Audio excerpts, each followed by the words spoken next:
Hi everyone, it's Noyonima here and welcome to Tutorials by Noyonima. So I wanted to finish editing this video before school started, which means that I probably won't be able to upload a new video after this one for a while.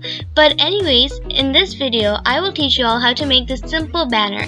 It is very cute and I don't think I've seen this style anywhere, so it is one of my originals.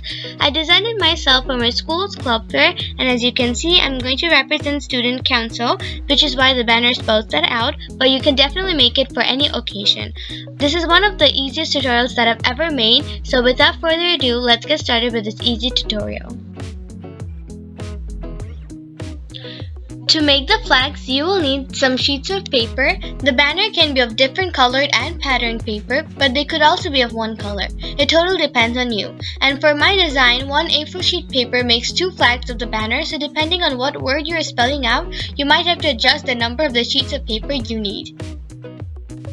Next, you need a ribbon to tie the flags together. I'm using the scalloped edged fabric ribbon, which is in the color of purple.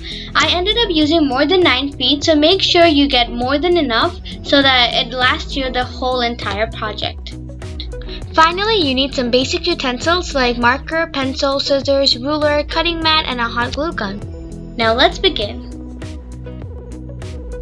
First, we're going to make the flags of the banner, and this style is called a 2-point pennant. As you can see, we're not making the normal triangular flags, and here is my demonstration on how to make 2 flags at once with minimal wastage of paper. So start by folding your paper in half, and then fold very lightly the bottom portion of the paper in half. Then mark about 2.7 inches from the bottom on that line, and using that line as the center, connect the mark to the corners of the paper, and that should result in a triangle. In this video, I have used one of my previous flags as a template, but if you mark 2.7 inches from the bottom and then connect them to the corners, it will result in the same thing. Next, use your scissors to cut that triangle out, and here you should be done with the basic shape of your flags. Next, to separate the paper into two, take an X-Acto knife or even scissors to cut on that center crease. And this is how simple it is to make 2 flags at once. Now repeat for all the papers you have. This is how my flags look, and I made 16 of them instead of 14 as I wanted to make 2 extra ones on the sides, and I'm super happy by how my flags turned out. Now to make the block letterings of the banner, I first sketched it out on a black paper using a pencil, and then I went over it with my silver Sharpie marker. And once I was satisfied with how it looked, I cut it out with the scissors, and I repeated the same thing with the rest of my block letters.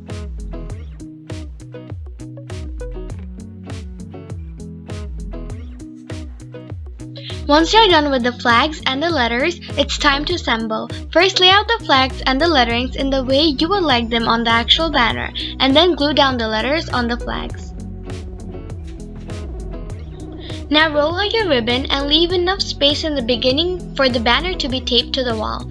Finally, from there you can start gluing the flags to the ribbon, and using hot glue paste the flags. Since I liked the design of my ribbon, I wanted some of it to show on the top, which is why I kept a millimeter of the ribbon showing on the top while I was pasting the flag down.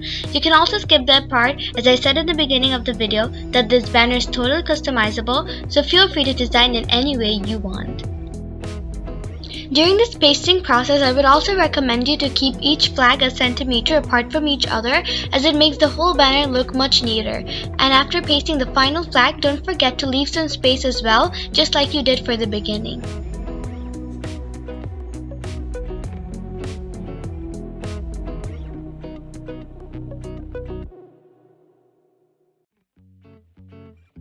Ta-da! This is how my banner turned out, and because this was for a school event, I drew my school's mascot on the extra 2 flags that I mentioned earlier. I am super happy by how it turned out, and I'm sure that if you tried it as well, it turned out very pretty. So if you like this tutorial, don't forget to press the like button and subscribe to my channel for upcoming tutorials. But till that time comes, I wish you all a very happy school year, and I will see you next time.